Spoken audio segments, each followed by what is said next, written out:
ഓം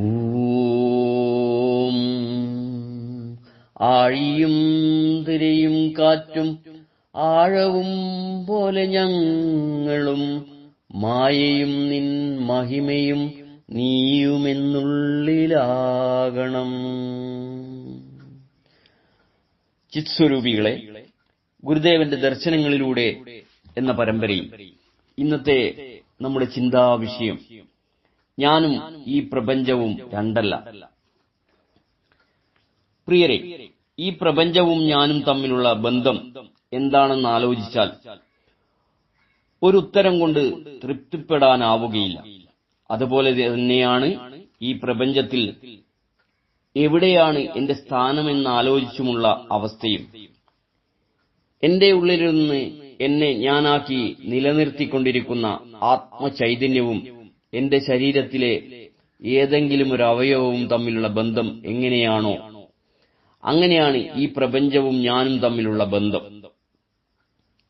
ഒന്നായിരിക്കുന്നതിനെ പലതാക്കി പിരിച്ച് അന്വേഷിക്കുന്നതുകൊണ്ടാണ് ഒരു ഉത്തരം കണ്ടെത്താൻ കഴിയാതെ പോകുന്നത്. സമുദ്രം സമുദ്രമായിരിക്കുന്നത് ആഴവും വ്യാപ്തിയുമുള്ളതുകൊണ്ടാണ്. കാറ്റ് തിരകളെയുണ്ടാക്കുന്നത് സമുദ്രത്തിൽ നിന്നുമാണ്. ഇവിടെ തിരകളും സമുദ്രവും വേറെ വേറെയായിരിക്കുന്നില്ല. ഒന്നിനെയും ഒന്നിൽ നിന്ന് വേർപെടുത്താനാവാത്ത വിധമാണ് ഈശ്വരൻ ഈ പ്രപഞ്ചത്തെ വിധാനിച്ചിരിക്കുന്നത്. എങ്കിലും മനുഷ്യരായ നമ്മൾ എല്ലാത്തിനെയും ഓരോന്നോരോന്നായി കാണുന്നു. ഇതെല്ലാം സത്യത്തെ മൂടി നിൽക്കുന്ന മായയുടെ ആവരണം കൊണ്ട് തോന്നുന്നതാണ്. ഈ മായ അഴിഞ്ഞുമാറിയാൽ പലതായി കാണുന്നതെല്ലാം പലതല്ലെന്നും അവയെല്ലാം ഒന്നിന്റെ തന്നെ പല കാഴ്ചകളാണെന്നും ബോധ്യമാകും.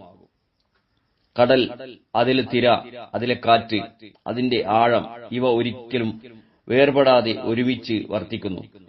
ഇതുപോലെ ഞങ്ങൾ ഉൾപ്പെട്ട ജീവജാലങ്ങളും ദൈവശക്തിയായ മായയും ദൈവത്തിന്റെ മഹദ്രൂപമായ മുഖ്യപ്രാണനും ദൈവവും ഒരിക്കലും പിരിയാതെ ഒത്തുചേർന്ന് കഴിഞ്ഞുപോരുന്ന എന്ന് ഞങ്ങൾക്ക് വ്യക്തമായി ധരിക്കാൻ കഴിവുണ്ടാകണം.